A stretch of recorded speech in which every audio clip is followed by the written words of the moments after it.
Olá pessoal, nessa aula nós vamos abordar aminoácidos e proteínas.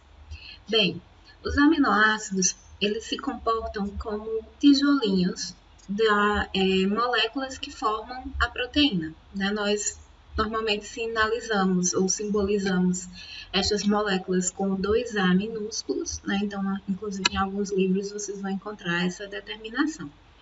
Então, o conjunto, a ligação entre esses aminoácidos vai formar a proteína, tá? O que é que acontece? Quando nós fazemos a ingestão das proteínas através da alimentação, elas são digeridas nessas menores unidades que são os aminoácidos, que vão ser disponibilizadas pela corrente sanguínea, e aí elas vão funcionar para a síntese de novas moléculas proteicas, certo? Então, os aminoácidos vêm da alimentação e eles dão origem a novas proteínas, ok? Então, eles são as unidades fundamentais das proteínas e recebem esse nome porque contêm o grupamento amina e o grupamento ácido carboxílico. Então, como vocês podem ver, o grupamento amina, e o nitrogênio junto com o hidrogênio, o ácido carboxílico, sinalizado aí também carbono ligado por uma dupla a um oxigênio e por uma ligação simples a uma hidroxila. E junto com isso, eles são unidos através do carbono alfa e contém uma cadeia lateral. Essa cadeia lateral é o que vai diferenciar um aminoácido do outro. Então, todos eles têm em comum o grupamento amina e o grupamento ácido carboxílico. E a cadeia lateral é o que vai diferenciar um aminoácido do outro. Então, nós temos aí 20 aminoácidos que compõem as proteínas que nós temos no nosso corpo, Então, como vocês podem ver, nós temos cadeias laterais apolar, polar não carregada, com grupo positivo básico ou com grupo negativo ácido, Então, tem a legendazinha aqui embaixo, mostrando aí todas as cadeias que são em vermelho são as apolar. A polar não carregada estão em azul. Cadeia lateral com o grupo positivo são chamados básicos também, com os grupamentos em rosa. E em verde a cadeia lateral com o grupo negativo, que são ácidos, no caso aí o ácido glutâmico e o ácido aspartico, também conhecido como glutamato e aspartato, certo? Bom, esses aminoácidos eles podem ser divididos em aminoácidos essenciais e não essenciais. A primeiro momento, a gente já imagina que uma coisa que é essencial é aquilo que é fundamental. Então, a gente já pensa que os aminoácidos essenciais são importantes e os não essenciais não são importantes. Mas, na verdade, não é bem assim. Os essenciais são aqueles que precisam estar presentes na dieta. Então, por isso eles são chamados essenciais. Eles são essenciais na nossa dieta, porque o organismo humano ele não sintetiza. É o caso da fenilalanina. E os não essenciais, eles são sintetizados no organismo. Então, eles também são importantes. Mas a gente não precisa se preocupar que eles estejam na nossa dieta porque o nosso organismo consegue produzir, como é o caso do glutamato, tá?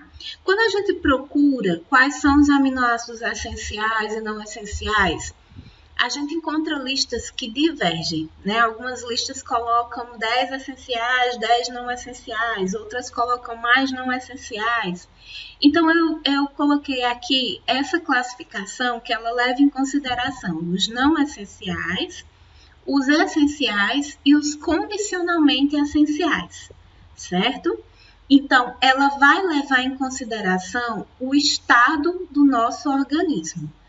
Então, por isso, em alguns momentos eles são essenciais, em outros não, certo? Dependendo do nosso estado e do que o nosso corpo esteja precisando. Então, não essenciais, prolina, glicina, alanina, ácido glutâmico, ácido aspartico, glutamina e asparagina. Com esses, a gente tem a certeza, esses 7, que não precisamos nos preocupar em que eles estejam na alimentação. Os outros precisam estar, sabendo que os condicionalmente essenciais nem sempre são necessários no nosso organismo, certo? E aparece aí também o grupo do BCAA, né? Ou seja, esses 3 aminoácidos aí, valina, leucina e isoleucina, que eu acredito que muita gente já tem entrado em contato com rótulos, né, de suplementos que aparecem esses BCAAs e também alguns suplementos de vitaminas que são incorporados também aminoácidos. Tá? Então, esses aminoácidos, eles são aminoácidos de cadeia ramificada, tá? E eles são bem importantes para a questão da imunidade, para a questão da construção de músculos, né? Então, de massa muscular, é por isso que eles são muito utilizados por quem pratica atividade física. Tá? Então, cada aminoácido desse, gente, tem uma determinada função. Tem alguns que agem mais no sistema nervoso, tem outros que agem mais no sistema imunológico, e assim por diante. Aqui eu coloquei uma curiosidadezinha que foi tirado desse Instagram aqui, dessa doutora Samara Dias, que eu encontrei que o arroz ele é rico em metionina e é deficiente em lisina. O feijão ele é rico em lisina e deficiente em metionina. Por isso que é um dos motivos que a gente ingere feijão e arroz, né? Porque junto eles fornecem todos os aminoácidos essenciais e eles vão ter aí, por exemplo, uma manutenção e aumento da massa muscular. Né? Então é bem importante, além de outras questões como o ferro que está contido no feijão e tudo, a questão dos aminoácidos essenciais serem obtidos também por esses alimentos. Tá? Então, como eu falei anteriormente, as proteínas elas são polímeros de aminoácidos, ou seja, são unidades maiores formadas por unidades menores, que são os aminoácidos, que formam cadeias através de ligações peptídicas. Então, as ligações que unem um aminoácido ao outro para que forme a proteína são ditas ligações peptídicas. E cada proteína ela tem uma sequência diferente de aminoácidos. Então, eu vou saber que uma proteína tem uma função diferente da outra em decorrência dessa sequência. Se houver uma alteração nessa sequência, eu posso ter ou uma proteína nova ou uma proteína com uma mutação, ou seja, uma proteína deficiente que não funcione. E algumas doenças acontece isso, como é o caso da anemia falciforme, certo? Então, a ligação peptídica, ela é formada aí pela perda de água entre os 2 aminoácidos, né? Sofrem uma desidratação e formam essa ligação peptídica. Quando são formadas ligações peptídicas por poucos aminoácidos, a gente tem um peptídeo. E quando a gente tem muitos aminoácidos, a gente forma as proteínas. Né? Então, a diferença entre peptídeos e proteínas é a quantidade de aminoácidos que nós vamos ter nessa molécula. Bom, no nosso corpo, gente, as proteínas elas exercem muitas funções. Em todo o nosso corpo tem proteína, porque como nós vimos anteriormente, quando o DNA quer exercer alguma função na célula, ele faz a síntese do RNA que gera uma proteína e isso vai gerar uma função determinada naquela célula. Então, basicamente, o DNA ele se expressa na forma de proteína, né? A mensagem, o comando que ele quer dar para a célula, ele dá na forma de proteína. Tá? Então, o transporte de gases respiratórios é feito por proteína, a defesa do organismo, alguns hormônios, eles também são proteínas, não todos, mas alguns são proteínas. O transporte plasmático, ou seja, o transporte de medicamentos, de hormônios, de lipídios, é feito por proteína. A regulação da pressão osmótica, que permite um equilíbrio entre os líquidos dentro e fora dos vasos sanguíneos. A função também estrutural, ou seja, elas compõem as membranas celulares e a estrutura de alguns tecidos, como pele, cabelo, unha. Né? Então, elas são bem presentes, bem abundantes no nosso organismo. E ainda a função enzimática, que a gente vai discutir no nosso próximo conteúdo. Então, a função de transporte de gases é feita pela proteína conhecida como hemoglobina. Então, a hemoglobina, ela é uma proteína que está presente dentro das hemácias do sangue. Vejam bem, tá? Cuidado para não confundir. A hemácia é a célula do sangue, que é conhecida como célula vermelha, e dentro dela existe uma proteína chamada hemoglobina. Essa proteína é responsável por transportar oxigênio e gás carbônico.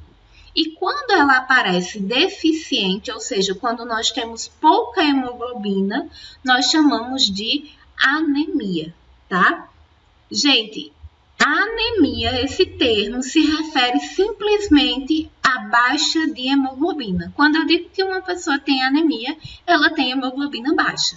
E isso pode acontecer em várias situações, tá? Porque na nossa cabeça, às vezes, a anemia está muito relacionada à falta de ferro. Mas nem sempre a anemia é ocasionada por falta de ferro, tá bem?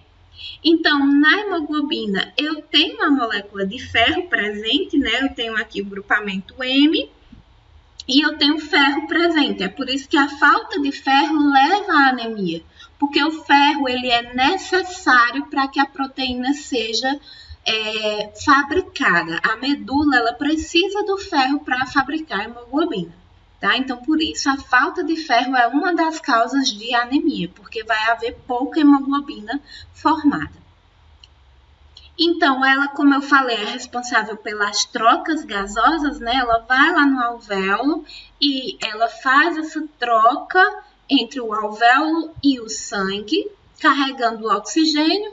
Nos tecidos, ela troca o oxigênio pelo gás carbônico. Isso de forma bem simplificada, bem grosseira, mas vocês estudam isso com mais detalhe na fisiologia. Bom, e aqui eu coloquei o caso de uma doença genética que é detectada no teste do pezinho, que é a anemia falciforme.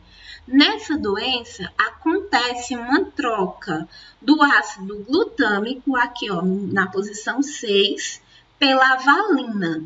Então, essa troca de um único aminoácido torna a hemoglobina ineficiente. Então, ela não consegue transportar os gases respiratórios de forma eficiente.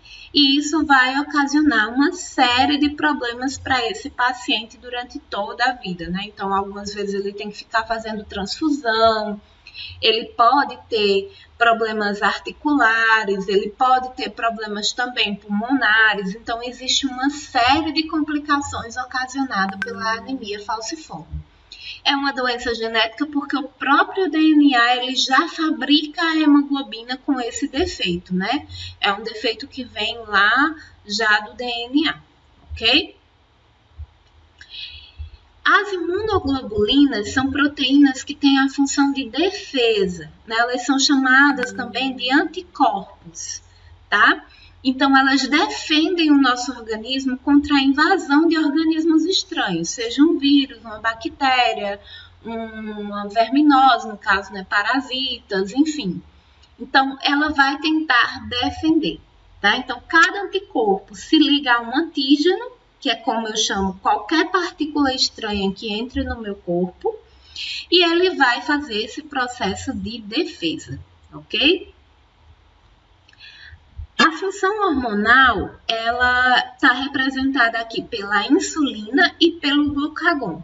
São duas proteínas que atuam na questão da regulação da glicose. Acredito que todo mundo já tem ouvido falar em insulina por conta da diabetes, que é uma doença muito comum, né? Onde a gente tem um problema justamente na insulina.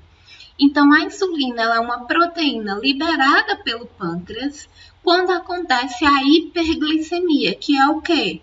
O aumento da glicose que ocorre geralmente após a alimentação. Então, você se alimenta, sua glicose sobe, o seu pâncreas libera a insulina e essa insulina ela vai auxiliar no transporte da glicose para dentro da célula, para que sua célula utilize essa glicose como fonte de energia e normalize esses níveis no sangue. Quem tem diabetes tem justamente ou uma dificuldade na ação dessa insulina ou uma dificuldade na produção dessa insulina por algum motivo. e isso vai fazer com que essa glicose se permaneça sempre alta no sangue, né? Ou seja, tem hiperglicemia crônica. Então, todos nós, gente, passamos por hiperglicemia. Durante o nosso dia, nós temos estados de hiperglicemia, mas nós temos a insulina para regular. Já o glucagon, ele é liberado pelo pâncreas em estados de hipoglicemia, ou seja, quando eu tenho uma glicose baixa, que é uma situação também muito comum. Muita gente já deve ter ficado em jejum por muito tempo e ter passado por uma situação da glicose estar baixa. Nesse caso, o glucagon vai ativar a degradação do glicogênio, que é uma reserva de glicose que a gente tem no fígado. Então, o glucagon ele vai liberar essa glicose que a gente tem guardada para essas situações de jejum. Diariamente, a gente também faz essa regulação. Então, o nosso corpo ele tenta manter os níveis de glicose sempre normais, nem alto, nem baixo demais. E por isso a gente tem os estágios, né? A gente se alimenta, libera insulina, a glicose baixa, daqui a pouco a gente está em jejum, a glicose está muito baixa, vai haver a liberação do glicogênio e assim por diante. Então, insulina e glucagon são exemplos de proteínas com função hormonal. A função de transporte ela é exercida pela albumina. A albumina é a proteína mais abundante no nosso sangue. Então, ela é responsável por transportar alguns medicamentos, alguns hormônios, pode também transportar lipídios, que a gente vai ver mais à frente. E ela é responsável pela regulação da pressão osmótica, também chamada de pressão oncótica. Como ela está muito presente no sangue, quando essa albumina ela baixa, ela pode fazer com que o líquido que está dentro dos vasos passe para entre os tecidos, né? Então, o líquido extravasa, ele vaza, vamos dizer assim. E acaba se empoçando, se acumulando nos tecidos e causando o edema, um inchaço. Então, a falta de albumina pode causar esse inchaço, tá? Mas, gente, cuidado, nem todo inchaço é falta de albumina, não. Tá? Às vezes eu fico lá muito tempo, com uma posição, e aí eu posso ter um inchaço do membro, ou pode ter uma torção e ter um inchaço, mas isso não é falta de albumina, certo? Então, normalmente os problemas no fígado, né, problemas hepáticos, levam à falta de albumina e levam a esse inchaço, tá? Porque o fígado é responsável por produzir a albumina. Bom, então, aqui eu coloquei, né, como ela age. Ela está aqui sempre regulando a pressão hidrostática e a pressão osmótica. Então, eu tenho aqui o fluxo de sangue e aqui os tecidos, né, o espaço intersticial. Tá? E eu tenho também o capilar linfático, que ele é responsável por tirar esse excesso de líquido. É por isso, inclusive, que a gente usa o termo, né, drenagem linfática, que é um estímulo para que esses capilares linfáticos, junto com o linfonodo, consigam captar esse excesso de líquido entre os tecidos e aí a gente pode ter a perda de volume, né, em determinadas áreas, porque todo mundo tem esse acúmulo aqui, né, e algumas coisas, como por exemplo a ingestão de sal, podem acentuar.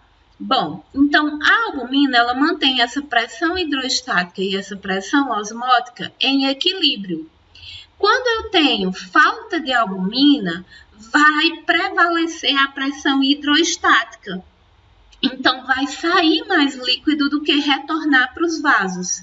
E aí vai causar o edema, porque eu vou ter muito líquido aqui, o meu capilar não vai conseguir drenar completamente e eu posso ter um inchaço, né? Por isso também aquela característica, você vê lá o membro inchado, você pressiona e forma aquela pocinha, aquela marca do seu dedo, porque justamente ali tem muito líquido, tá? O colágeno e a queratina são exemplos de proteínas com função estrutural.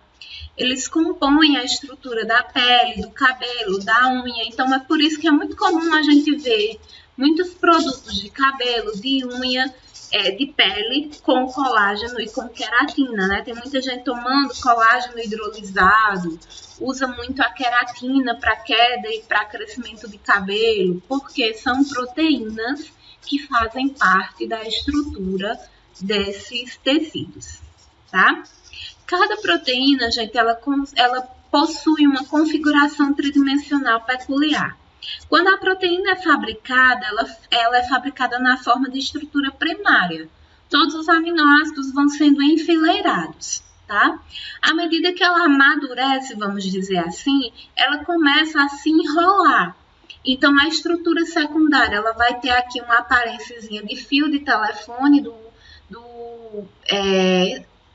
espiralzinho que tem no caderno, né, por exemplo. Depois ela vai passar para a estrutura terciária, que é já uma estrutura 3D, né? Ela já fica mais enrolada ainda. Eu já não consigo dar uma forma para ela. E depois eu posso ter o enovelado dessas estruturas terciárias, formando a estrutura quaternária. Tá? Então, a estrutura primária é uma estrutura linear de aminoácidos enfileirados. A secundária, um aminoácido se liga a outro numa cadeia ele se liga a outro mais distante, né? E aí começa a formar essa espiral. E também pode formar aquele aspecto de folha pregueada. Quando você pega uma folha e vai dobrando um lado e outro, ela fica com aquele aspecto de sanfoninha. E a terciária, quando eu tenho uma estrutura tridimensional, né? Quaternária, complexo formado por várias estruturas. Qual é a importância disso? Essas proteínas, elas só vão exercer todas as funções que eu citei quando elas saem dessa função primária e passam para estrutura terciária ou quaternária. Então, se uma proteína fica na estrutura primária, ela não consegue exercer sua função. Ela está lá, mas ela está toda esticadinha e ela não vai conseguir exercer sua função. Tá? Nós também temos as proteínas chamadas de fibrosas, que são cadeias arranjadas de forma paralela, né, uma ao lado da outra, e as proteínas globulares, que formam esferas compactas e irregulares pelo enovelamento da cadeia, como se elas formassem ali um glóbulo, mais ou menos, né, um globinho, uma bolinha, certo?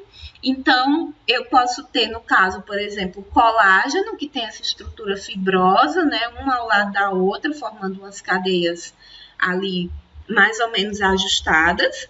E eu posso ter a hemoglobina ou a imunoglobulina, que são mais globulares, certo?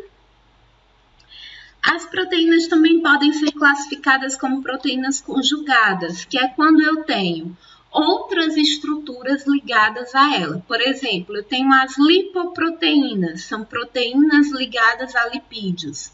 Eu tenho, no caso, a hemoglobina, que é uma proteína ligada a um sal mineral, no caso, o ferro. Então, elas são proteínas conjugadas, ou seja, uma proteína junta com outra molécula que não é um aminoácido, certo? E as proteínas, elas podem sofrer um processo chamado desnaturação, que é quando elas passam pela exposição a pH extremo, temperatura elevada, que vai ocasionar uma modificação física em sua conformação tridimensional e sua função fisiológica. Como eu falei, as proteínas elas só exercem a função delas se elas estiverem lá na forma terciária ou quaternária. Quando a proteína sofre a desnaturação, ela volta para a forma primária. Então, ela perde sua estrutura secundária, terciária ou quaternária e volta para a estrutura primária. Não vai ter rompimento de ligações, tá, gente? Os aminoácidos, eles continuam ligados. Só que a proteína passa a ter aquele aspecto de aminoácido enfileirado. E aí, ela não vai conseguir exercer função. Tá? Então, se ela passar por exposição a pH muito ácido ou a temperatura muito alta, ela pode sofrer desnaturação. É por isso também um dos motivos que é importante a manutenção do pH sanguíneo e a manutenção da temperatura corporal, porque esses processos podem ocasionar desnaturação de proteína, ok? Mas quando eu falo de digestão, a desnaturação ela é benéfica. Porque se eu tento comer, ingerir uma carne crua, é muito mais difícil de digerir, do que uma carne cozida ou frita.